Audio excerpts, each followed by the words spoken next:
300,000 sako ng bigas ang nakahanda ng ibenta ng National Food Authority sa mga lokal na pamahalaan. Layo nitong mapababa ang presyo ng bigas at ihanda rin ang mga warehouse sa panahon ng anihan. Si Clazel Pardilla sa detalye.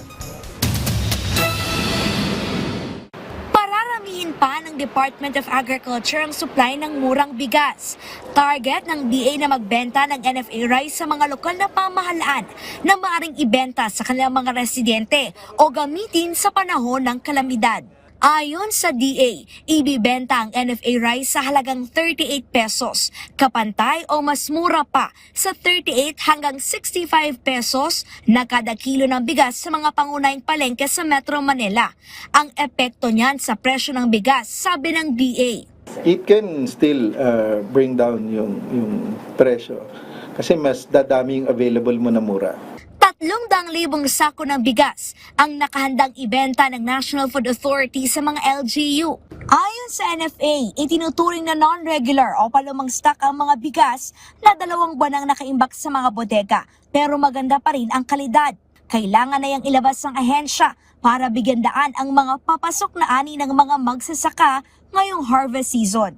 We have experienced some branches and warehouses na hindi tayo makapagtanggap talaga ng marami dahil walang tayong paglalagyan. Paglipat lang ng buwan, let's say next month, that whole almost 700,000 bags na bigas na yan, it will be considered as 2 months and above na pwede nang i-dispose as an aging stock.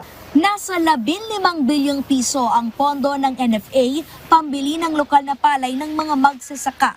Layo nitong matulungan ang mga lokal na magsasaka na maibenta ang kanilang ani sa mataas na halaga. Kasabay niyan ang pagtatayo ng NFA ng 30 rice processing facility na makatutulong sa pagpapatuyo ng palay. Ngayon kasi tutuyuin nila and then i-bebenta sa amin. Hindi. Tuyo, basa, tanggap lahat yan. In fact, mas gugustuhin pa namin na basa ang bilhin ngayon. Correct. Kasi meron na kaming facilities at mas alam namin tama ang pagkakatuyo.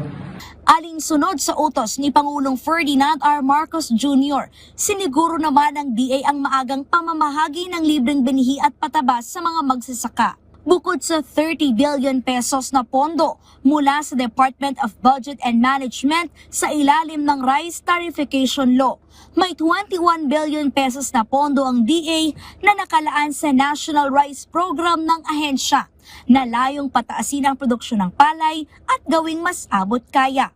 Clazel Pardilla para sa Pambansang TV sa Bagong Pilipinas.